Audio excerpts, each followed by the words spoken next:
बहुत समय पहले एक छोटे से गांव के पास घना जंगल था। गांव वाले कहते थे कि रात होने के बाद जो भी जंगल की तरफ जाता वह फिर कभी पहले जैसा वापस नहीं आता। शुरुआत में लोगों ने जंगल में एक सिर वाली भूतनी देखी। उसकी आंखें लाल थी, लंबे काले बाल थे और सफेद फटा हुआ कपड़ा पहने रहती थी। वह हमेशा अंधेरे में दिखाई देती और सुबह होने से पहले गायब हो जाती।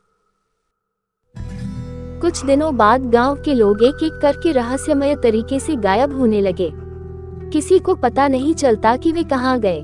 सिर्फ उनके पैरों के निशान जंगल तक जाते और वहीं खत्म हो जाते।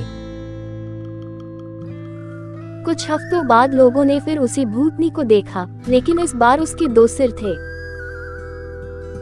पूरे गांव में डर फैल गया। शाम ढलते ही लोग अपने घरों में बंद हो जाते। गांव में अर्जुन नाम का एक बहादुर लड़का रहता था। उसने तय किया कि वह इस रहस्य का पता लगाएगा। अमावस्या की रात अर्जुन टॉर्च लेकर चुपके से जंगल पहुंचा। जंगल के बीचों बीच एक बहुत पुराना और सुनसान कुआं था। गांव वाले कहते थे कि उस कुएं के पास रात में कोई नहीं जाता। अर्जुन कुएं की टूटी हुई दीवार के पीछे छिपकर देखने लगा। अचानक तेज हवा चलने लगी। चारों तरफ काला धुआं फैल गया। धीरे धीरे उस पुराने कुएं के अंदर से वही 2 सिर वाली भूतनी बाहर निकलने लगी। कुछ ही पलों में उसके कंधों के बीच से तीसरा सिर निकल आया। उसकी तीनों आंखें लाल चमकने लगी और पूरे जंगल में अजीब सी लाल रोशनी फैल गई। अर्जुन डर गया, लेकिन किसी तरह गांव वापस भाग आया।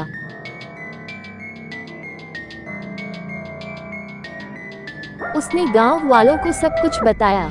पहले तो किसी ने उसकी बात पर यकीन नहीं किया, लेकिन जब उसने अपनी आंखों से देखी हर बात बताई, तब गांव के बुजुर्ग डर गए। अगले दिन अर्जुन पास के गांव से एक तांत्रिक बाबा को बुलाकर लाया। बाबा ने गांव पहुंचते ही कहा, यह कोई साधारण आत्मा नहीं है। इसकी शक्ति बहुत बढ़ चुकी है। अगर आज इसे नहीं रोका गया तो पूरा गांव संकट में पड़ जाएगा। उस रात अर्जुन और तांत्रिक बाबा फिर उसी पुराने कुएं के पास पहुंचे।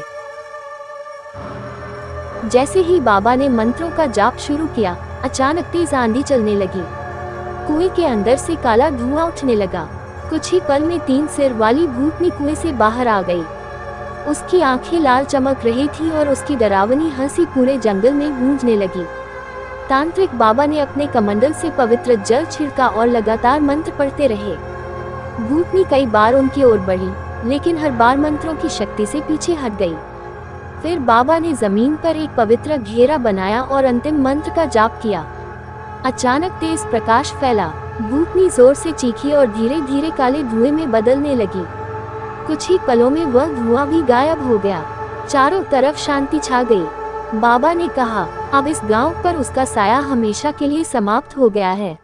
उस दिन के बाद गांव में कोई भी रहस्यमय घटना नहीं हुई। लोग फिर से चैन की जिंदगी जीने लगे। लेकिन आज भी गांव वाले उस पुराने सुनसान कुएं के पास रात में नहीं जाते।